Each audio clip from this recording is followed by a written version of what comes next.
আসসালামু আলাইকুম প্রিয় দর্শক শ্রোতা যে যেখান থেকে আমাদের এই নিউজটি শুনতেছেন সবাইকে আন্তরিক শুভেচ্ছা এবং অভিনন্দন জানাচ্ছি। আজকে আমরা যে ওয়েবসাইট থেকে এই নিউজটি শুনবো বা আপনাদেরকে বলবো সেই নিউজটি হচ্ছে পিজি নিউজ এই ওয়েবসাইটের নাম। সেখান থেকে আমরা আপনাদেরকে একটি বাস্তবসম্মত একটি নিউজ আপনাদেরকে দিব যে বাহরাইনের যে সাধারণ ক্ষমা ছিল সেটার মেয়াদ সম্পর্কে, যেটা মেয়াদ শেষ হয়ে গেছে, যে ঘোষণাটি আসছে সেই সম্পর্কে একটি নিউজ আসছে। তো ইতিমধ্যে আপনারা যারা সাধারণ ক্ষমার আয়তা পড়ছেন তারা তো অবশ্যই দেশে আসছেন, আর যারা আসেন নাই তাদের জন্য যে নিউজটি এখানে দেওয়া আছে অবশ্যই আপনারা সবাই মনোযোগ দিয়ে শুনবেন, তাহলেই বুঝতে পারবেন। এবং যারা নতুন আছেন তারা অবশ্যই চ্যানেলটিকে সাবস্ক্রাইব করে সাথেই থাকবেন। আমরা প্রতিনিয়তই বিভিন্ন প্রবাসী নিউজ আপনাদেরকে উপহার দেওয়ার চেষ্টা করতেছি এবং সত্য নিউজ।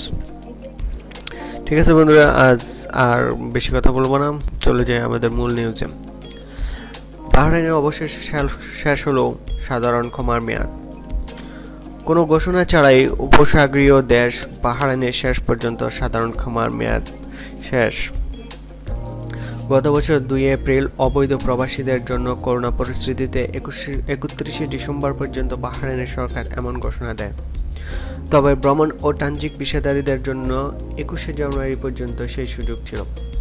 ২০২৮ সালে ইমাম হত্যার ঘটনার পর যে আধার এসেছে বাংলাদেশের শ্রমবাজারে, সেই আধার কেটে আসার আলো দেখছেন প্রবাসীরা।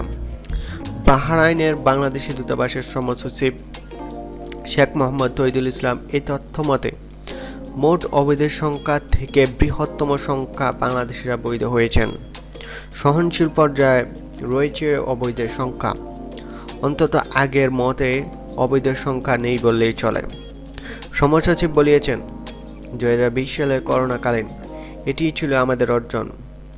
অপর একটি প্রশ্নের জবাবে কাউন্সিলর মোহাম্মদ রবিউল ইসলাম জানান, দেশে আটকে পড়া প্রবাসীদের ফিরিয়ে আনতে অন্যান্য ক্ষেত্রে যতবার চেষ্টা করা হয়েছে বাহরাইন সরকার পক্ষে থেকে একবারও নিষেধ করা হয়নি।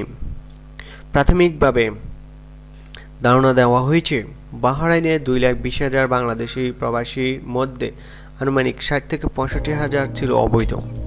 তাদের মধ্যে এই সুযোগ কাজে লাগিয়ে সেই সংখ্যা ২৫,০০০ থেকে ৩০,০০০-এর মধ্যে নেমে এসেছে। তাই আমরা আশাবাদী এবং সেই লক্ষ্যে আমরা কাজ করার চেষ্টা অব্যাহত রয়েছে বলে জানিয়েছেন শ্রম সচিব।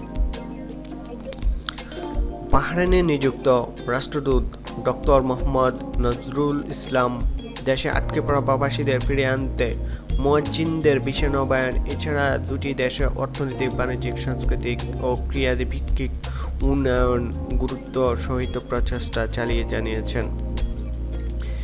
ঠিক আছে বন্ধুরা, আজ যে নিউজটিতে বলা আছে আমি একটু আপনাদেরকে সম্পূর্ণভাবে বলে দেই যে বাহরাইনের ইতিমধ্যে যে ২-২.৫ লাখ প্রবাসী ছিল, তার থেকে ৬০ থেকে ৬৫,০০০ লোক ছিল প্রায় অবৈধ। সেই সংখ্যা আশাজনকভাবে কমিয়ে ২৫ থেকে ৩০-এ আনা হয়েছে। তাই আমাদের বাংলাদেশের যে রাষ্ট্রদূতরা আছে তারা মনে করতেছে যে আমাদের বাংলাদেশের যে অবৈধ প্রবাসী আছে তাদের সংখ্যা দিন দিন কমছে। সেই ক্ষেত্রে বাহরাইনের সরকার নতুন ভিসা ছাড়ার একটা পরিকল্পনা রয়েছে। তো আপনারা যারা বাহরাইন যেতে চান তারা রেডি হয়ে থাকেন, কারণ যে কোনো সময় এই নতুন ভিসার ঘোষণাটি আসতে পারে। আশা করতেছি নিউজটি সবার জন্য হেল্পফুল হয়েছে। তো আপনারা যারা আছেন তারা অবশ্যই সাবস্ক্রাইব করবেন এবং চ্যানেলটিকে লাইক কমেন্ট দিয়ে জানিয়েবেন কোনো সমস্যা হলে।